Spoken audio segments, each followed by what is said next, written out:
Welcome to Tees Voices, telling the stories of the people in our NHS community. You're listening to Radio Stitch. I'm Ellie Kennedy, and in the studio today we have Natasha McManus. I am a pelvic health physio, and I am also the Women's Network lead. And I'm Helen Waller. I'm health and wellbeing advisor, doing lots of things about the menopause and sort of Natasha's number 2 in the Women's Network. International Women's Day is coming up soon. What is it and why is it so important? So it's an annually celebrated day. It's come on quite a bit, and we were here last year discussing it, but in all, it's honouring the social and economical and cultural and political achievements over the year that women have gone through and successfully maybe changed, but it's still in the process. We're slowly getting there. It's important because I think for me it doesn't just give us a time to reflect the past and see how far we've come, definitely in our society, but also gives us time to think about the future and where we want to go in, and what things are potentially causing barriers in our lives as a woman, whether that be at work or out of work. But I think it's important to understand the journey and enhance the lives that women are living, to make sure that they're living the best way they can. And celebrating ourselves, isn't it? I think it's a case that this is the opportunity, the one day, well, we have a few days, don't we? But this one that sort of celebrates our achievements and, as you said, how far we've actually come. But there's always work to be done. Yeah. And I think it's just sort of setting that agenda again, having a theme, and then just sort of making sure that we're there and we're being talked about. Yeah, I think for me, the aim for this podcast is to continue to highlight that we've got the Women's Network. We have, within North Tees and South Tees, we have support networks that's supporting every protected characteristics. We are super diverse. We're here to help regardless of what is going on. So the aim of my being here and us sort of expressing what International Women's Day is and what we're trying to achieve is really to say, we're here. You know, we're the network, we're here to help you. So are you having issues with periods? Are you having issues with breastfeeding at work, which is a topic we'll come on to? Are you having issues with your menopause and how much is that impacting your work? You know, the statistics for menopause, you spend 40% of your life in your perimenopausal symptoms. So that's massive. That's such a long period of your life where you're in those symptoms, and we are fundamental at this level in someone's career to support them, because as soon as they leave our trust, they'll be potentially on their own. So hopefully we'll be able to. Well, definitely, and it's the biggest sort of working demographic Absolutely. That we've got. I mean, it's 1 in 6 of our sort of trust at North Tees and Hartlepool at least. But I know that they're doing some great work at South Tees about their menopause. Going again for their menopause-friendly accreditation. They've got the pink boxes, which we're going to replicate. That's sort of to address menopause and period dignity, period poverty.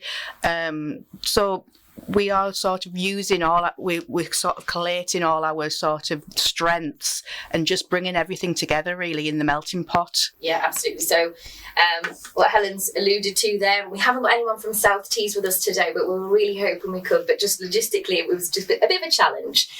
But we are working collaboratively as University Hospital Tees and a network group together. So yes, I am based over at North Tees and Hartlepool, but we are here to support staff over the full trust area. So if you are all the way down in the Friarage, hello, and come and see us, reach out. We can support you. If there's anything that you're struggling with at work and it's something that we can support you from a Women's Network point of view, please reach out. Or there are other networks we can also signpost. Yeah, South Tees has a brilliant network of childless not by choice.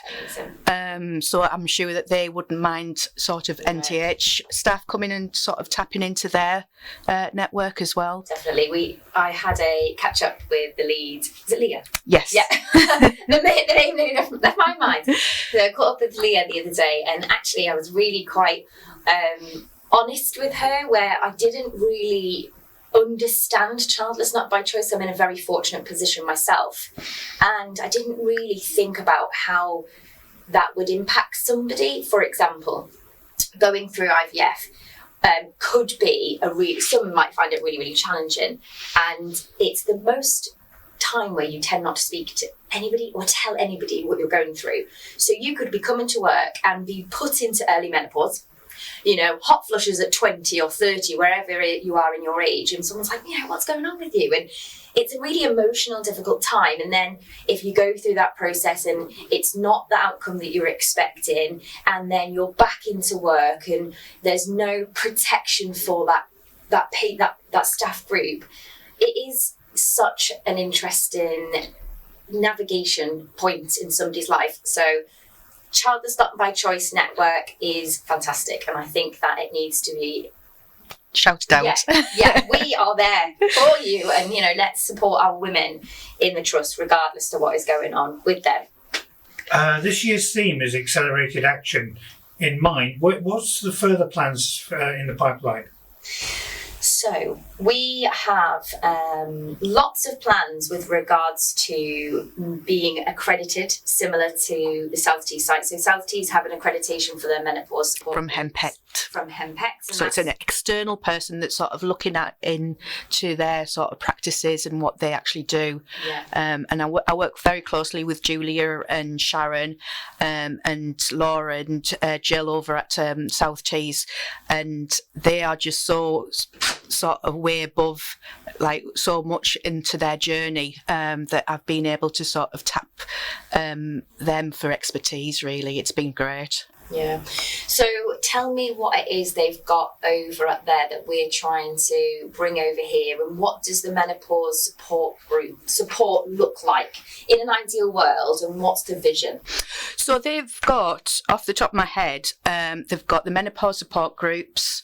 I had one the other day for North Tees. I was really pleased to see people sort of tapping into that resource. They have menopause awareness sessions, and they have the pink boxes, as I've mentioned. They've also got the staff menopause clinic.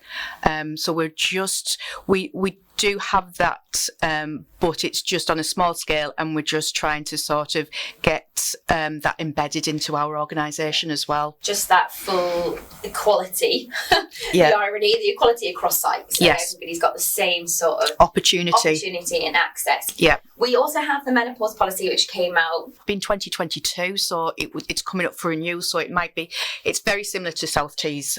So we'll be sort of looking to review that so that we can align both our policies together. I'm really wanting to speak to a department to find out if we can offer menopause medical intervention at trust site. You know how we do the smears? Yeah. Is there a way that we could offer patients, staff who are going through perimenopause, menopause, instead of going to their GP and having that? That's sort of the staff menopause clinic. They can't prescribe, but they can sort of have that dedicated time. It's not sort of the 10 minutes that you would get with your GP. It would be for a longer period of time. They don't, as I've said, don't prescribe, but they give that person all the sort of information, talk to them one-on-one, so that they can then take that information back to their GP and have a more informed sort of discussion with them, so that we're not wasting sort of valuable consultation time going through the history. They've got it there and then. So you're literally turning up to your GP's door and being like, right, and Yes. this is everything I need. Yeah. Give me this. But So that educated decision is so important, isn't it? Yeah. And then it's just sort of directing them. I know that Hash has some sort of menopause clinics. I've just been to one. The Hash is the Hartlepool and Stockton Done Health. Yeah. So they're basically all the GPs in the area, correct me if I'm wrong, collating together to have like a bit of a one service to support each other. Yeah, I think there's certain GPs that are in the sort of scheme and then not out of the scheme. I know that I phoned up and I was able to sort of get an appointment, and it was 8 o'clock in the evening, so it was brilliant. Great. We're really considering trying to find somewhere, a specific location for breastfeeding. So this will be for staff to either express or feed their babies when they're coming back to work. We want a dedicated space, you know, I'm thinking blue skies, a fridge, nice pictures on the wall, big shout out to the Arts Council that has just been launched in the Trust, so we're trying to improve the pictures on the wall, so hopefully in that breastfeeding room we'll have a big Monet. we do have a facility, but I think we can do better.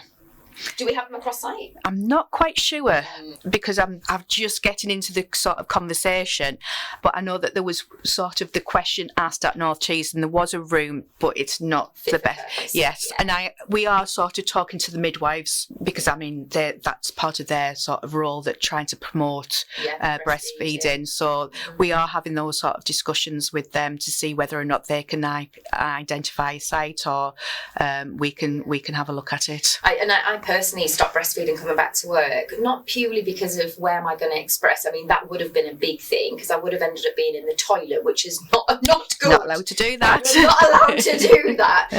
And there was nowhere else because I'm predominantly based at Hartlepool for me to do that. But the second thing is the time. Like, are we allocated time on coming back to go in and express, which we are? Yes. Yeah. So it's trying to promote that, you know, understand that with your managers and staff, etc., and try and give us a nice space that we can go and do that, just to make it easier. You know, breastfeeding is you know, it's amazing. I absolutely loved breastfeeding, and stopping doing that to come back to work was a personal challenge. And if it could be made easier by having a sacred space where we can express and store our milk and not be worried that someone's going to come in, you know, if you're juggling breast milk and nipples and stuff, it's all a bit too much. So having a nice safe space is the least that we can do. Well, there's certain sort of criteria in that sort of space. It has to have a sink. Mm-hmm. It has to have a lock. It doesn't. It doesn't have to be a fridge because we need to offer staff a fridge to store the milk, so that they can take it back to their area. I think that's sort of a discussion that you would have with your line manager. Lovely. So we do have, I know I can apologise to our current Women's Network members. We are still trying to get a pension person to come and talk to us about pension, because I didn't know if you know, but there is a pension gap. What that means is for those staff like myself who've took a period of time out of work to have children, that's going to implicate our pensions. Now, I didn't really understand that, and it got brought to my attention from a colleague, and I think it's really good to really understand what the pension means to us when we take gaps in our careers for whatever reason. So that's going to be in the pipeline as well to talk about that. So we're just going to go again and promote that women's network. So if you're a woman or you know women and you want to promote women and you're a women's ally, come and join us. Let's make this the best place to work for women. Thank you for joining us. Till next time, you've been listening to Tees Voices.